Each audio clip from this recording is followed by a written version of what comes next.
ধৰা দুৰ্গা পূজা কমিটি যিখন আছে বা পৰিচালনা কমিটি যিখন আছে সেই পৰিচালনা কমিটিৰ দ্বাৰা আমন্ত্ৰণ পাইছোঁ আৰু বিশেষ উদ্দেশ্যখিনি হ'ল ধৰা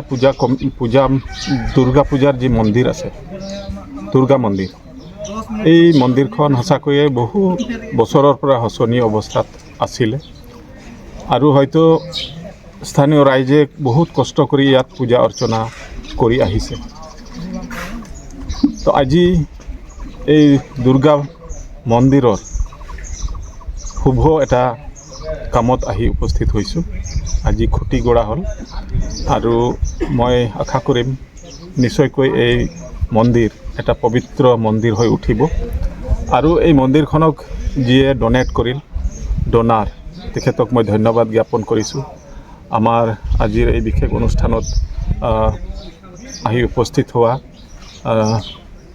সংঘ পৰিবাৰৰ সমূহ পৰিয়ালবৰ্গক মই ধন্যবাদ জ্ঞাপন কৰিছোঁ। কচুগাঁও বিজেপি মণ্ডলৰ সমূহ বিষয়ববীয়াক মই ধন্যবাদ জ্ঞাপন কৰিছোঁ আৰু লগতে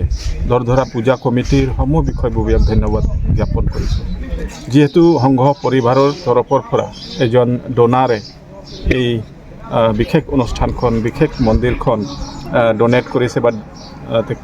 আজি হৈ উঠিব, তেখেতক মই বিশেষভাৱে ধন্যবাদ জ্ঞাপন কৰিছোঁ আৰু ৰাইজে ইতিমধ্যে মোক এটা প্ৰেয়াৰো জনাইছে যে AWDCৰ তৰফৰ পৰা এই মন্দিৰখনক আৰু ধুনীয়াকৈ বনাই উঠোৱাৰ কাৰণে যদি কিবা এটা ব্যৱস্থা হয় তেখেতসকলে এইটো আমাক জনাইছে আৰু ময়ো তেখেতসকলৰ ৰিকুৱেষ্ট গ্ৰহণ কৰিছোঁ। তো ঠিক আছে, আমাৰ AWDCৰ তৰফৰ পৰাও আমি কি সহায় সহযোগিতা ইয়াত দিব পাৰোঁ আমি ইতিমধ্যে অলপ কথাও পাতিলোঁ আৰু আমাৰ অহা 6 তাৰিখে এটা আলোচনা আছে AWDCৰ আমাৰ এই 25-26 যি বিত্তীয় বৰ্ষৰ যি SOPD ফাণ্ড ওলাব সেই সম্পৰ্কে আমি কথা পাতিম আৰু নিশ্চয়কৈ এই মন্দিৰখনক আমিও AWDCৰ তৰফৰ পৰা সহায় সহযোগিতা আগবঢ়াবলৈ আমি চেষ্টা অব্যাহত ৰাখিম।